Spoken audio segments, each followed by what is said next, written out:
서양 미술사 고대부터 현대까지 요점 정리를 해드리겠습니다.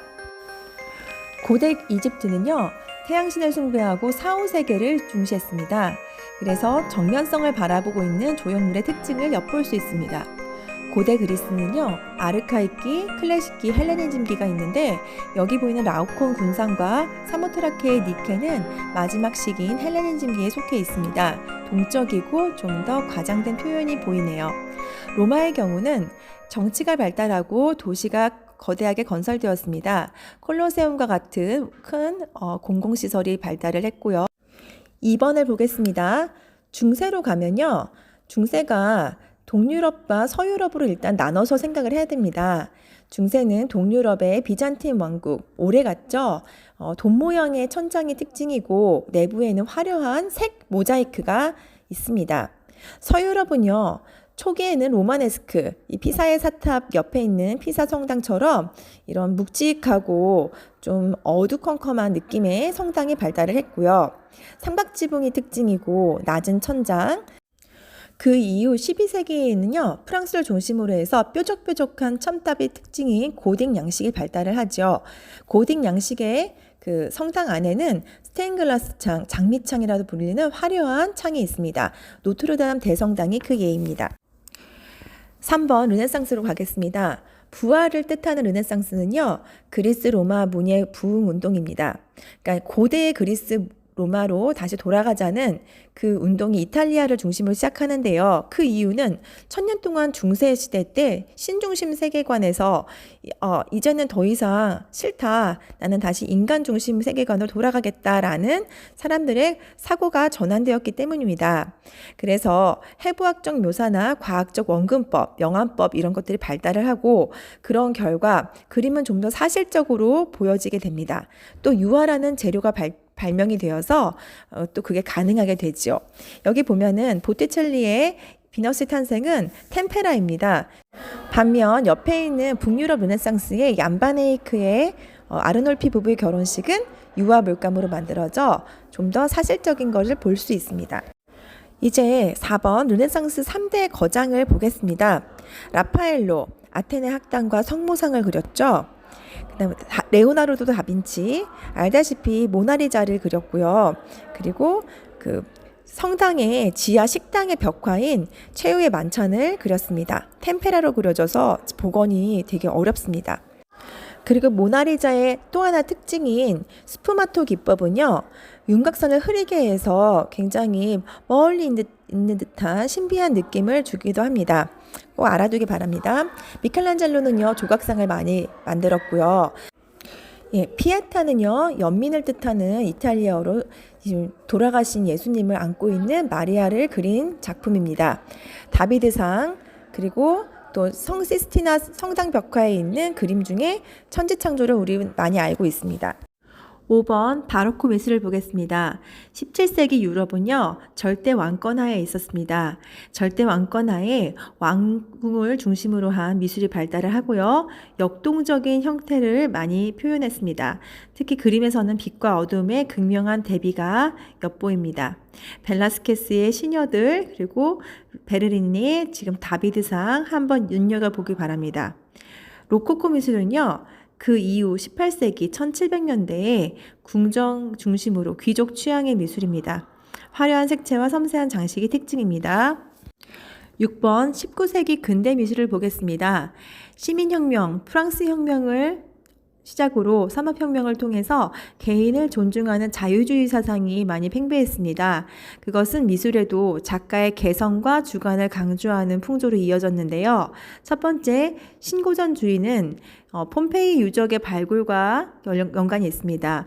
고대 그리스 로마에 대해서 동경하는 생각이 많이 펼쳐지고요. 이상적인 미, 누가 봐도 어느 시대에서 봐도 좀 안정적이고 비례 균형이 조화가 잘 되는 이상적인 미를 추구하는 신고전주의 작품을 볼 수 있습니다.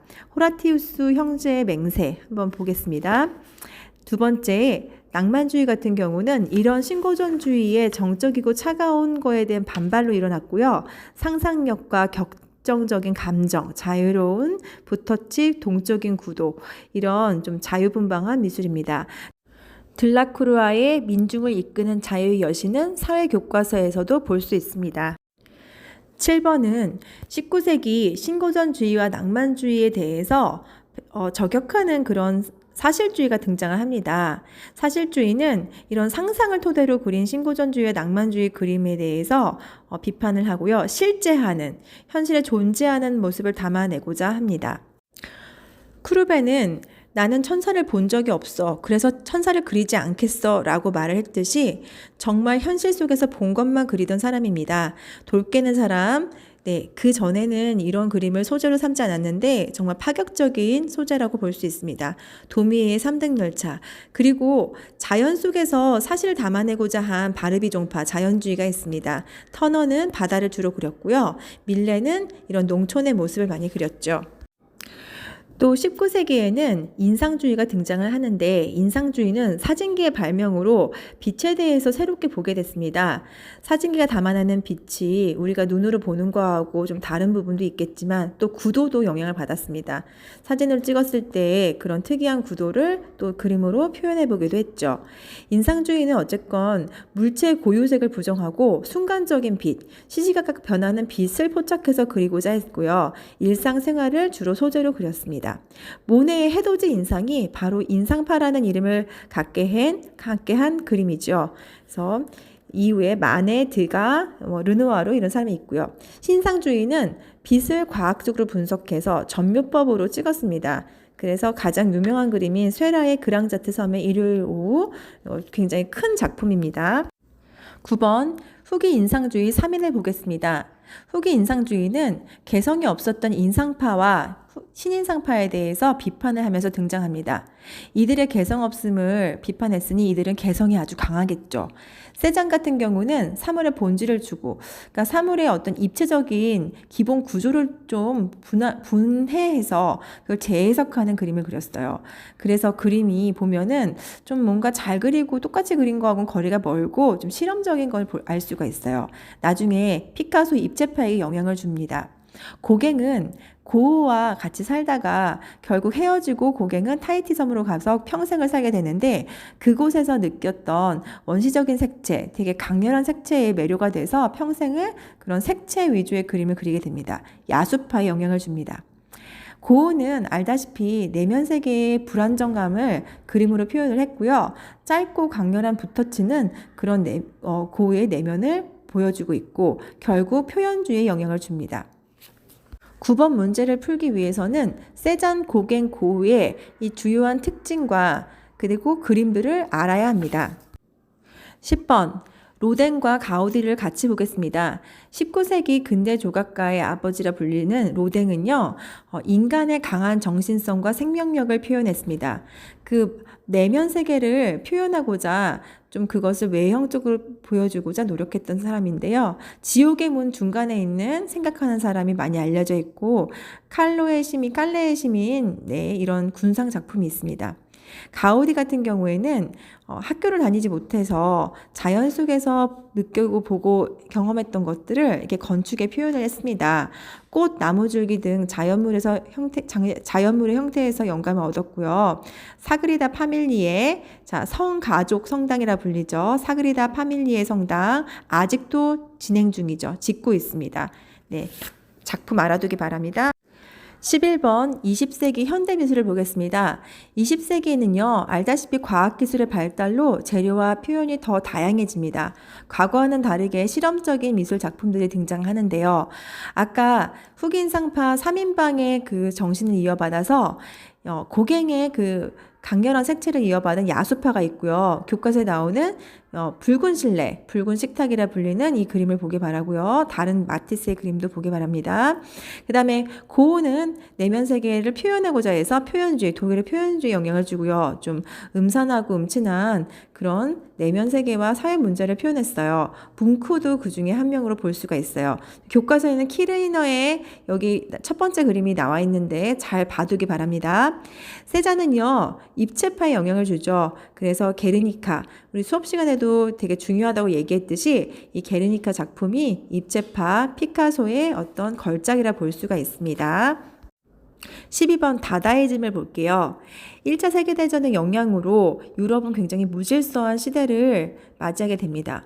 허무주의적인 미술 운동인 다다이즘은요, 이성과 논리를 부정합니다. 과학기술이 이성과 논리의 어떤 집약체라면 그런 전쟁으로 인해서 그런 회의감이 들고 전통적인 가치, 그런 인간의 사고 능력에 대해서 신뢰를 부정하고 또한 예술 형식을 파괴하고 그리고 과거의 미술 작품을 부정하는 그런 운동이 정신성이라고 볼 수가 있어요. 자, 듀샹의 샘 선생님이 수업 시간에 아주 중요하다고 얘기했죠. 이 작품으로 인해서 다른 이후 미술가들이 생각이 상당히 많이 바뀌게 됩니다. 잘 보기 바랍니다. 13번 초현실주의는요, 다다이즘과 맥락을 같이 합니다. 역시 전쟁으로 인해서 과거의 전통적인 가치에 대해서 부정을 하게 되고요. 일단 프로이드의 정신분석학에 영향을 받아요. 꿈의 세계, 무의식의 세계, 빙산이 있다면 겉에 보이는 게 아니라 숨어있는 그 무의식의 세계를 탐구하는 작가들입니다. 그래서 좀 이 초현실주의 그림은요, 꿈에서 본 듯한 그리고 상상할 수 있는 그런 내용들을 그렸지 현실에 있는 그런 내용을 그리진 않았습니다. 대표적인 작가로 마그리트 1학기 때도 배웠었죠. 그리고 달리 네 번째 그림은 달리의 그림이고 아마 이게 시계가 늘어져 있는 거 본 적이 있을 것입니다. 네 가지 그림을 다 알아야 풀 수가 있습니다. 14번 추상표현주의를 보겠습니다. 아까는 1차 세계대전 이후에 다다이즘이 등장을 했다면요. 2차 세계대전 이후에 파괴에 대한 반발로 등장한 것이 추상표현주의고 미술에 있어서도 형식을 파괴했다는 점이 특징입니다. 미국에서 유행했던 액션 페인팅, 잭슨 폴록이라는 영화도 있어요. 폴록은 물감을 뿌리거나 흘려서 던져서 행위 자체에 의미를 두었던 미술 작품을 만들었고요. 굉장히 작품 규모가 큽니다. 거의 벽면이에요. 그 다음에 유럽은 앵포르멜, 그러니까 형식을 파괴했다는 의미가 되죠. informal 이런 의미를 갖고 있는데 전쟁에 의한 내면의 상처와 고통을 일그러진 형태로 거친 질감으로 표현했다는 특징을 갖고 있습니다. 15번 팝아트를 보겠습니다. 팝아트는요, 대중문화를 담은 그런 순수 미술이라고 볼 수 있습니다. 앤디 워홀은 많은 사람들이 사랑했던 마릴린 먼로나 캠벨 스프 이런 대중적인 아이콘을 실크 스크린, 우리 1학기 때 배웠죠. 공판화의 일종인 실크 스크린으로 대량 생산을 했습니다. 자기 작업실을 팩토리라고 말할 정도로 공장에서 찍어낸 듯한 그런 작품들을 생산을 했죠. 자, 앤디 워홀 다 많이 알고 있고요. 키스 헤링, 낙서와 예술의 경계를 무너뜨린 사람이라 볼 수가 있겠죠. 리히텐슈타인, 한번 뭐 작품이 이렇게 보여지면 뭐가 특징적인지 잘 모를 텐데 확대해서 보면은 도트가 되게 크게 보입니다. 그러니까 큰 작품을 진짜 본 사람이 별로 없을 거예요. 근데 원래는 원작 만화를 크게 확대해서 그려서 그 도트가 커졌어요. 망점이 확대가 됐어요. 그 점이 특이한 점입니다. 올덴버그는요, 사물의 질감과 크게 변화를 줘서 공공장소에 설치를 함으로써 많은 사람에게 즐거움을 주는데요. 왼쪽에 있는 셔틀콕이라는 작품, 약간 소라처럼 생긴 거는 우리나라 종로에 있어요. 자, 변기를 비닐 같은 재질로 만들거나 이렇게 엉뚱한 사물을 공공장소에 배치해서 많은 사람에게 즐거움을 준다는 특징을 갖고 있습니다. 16번 오바트 착시미술이죠. 그다음 키네틱 아트 움직이는 미술, 미니멀 아트 단순한 미술, 이 세 가지를 한꺼번에 보겠습니다. 착시미술은요, 보다시피 기하학적인 이런 형태로 움직이는 듯한 그런 착시를 불러일으키는 미술이고요.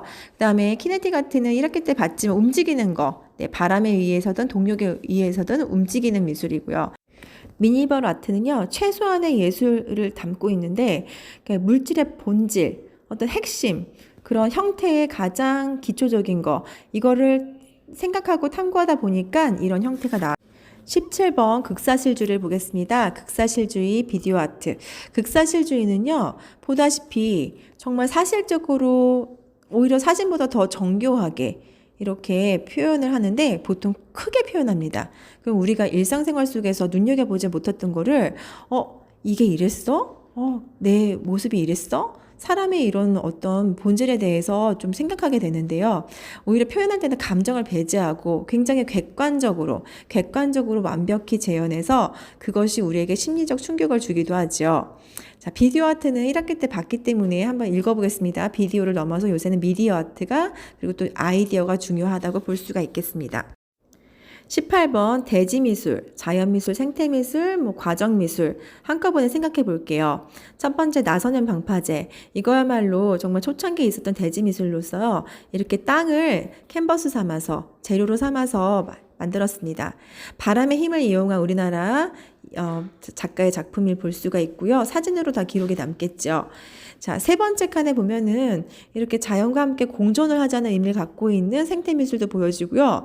그리고 이게 얼음이 녹는 과정을 통해서 환경 문제에 대해서, 지구 온난화에 대해서 좀 생각을 해볼 수 있게 만드는 과정미술이자 또 이것도 하나의 또 일종의 자연미술이라 볼 수가 있습니다. 19번, 이제 거의 다 왔네요.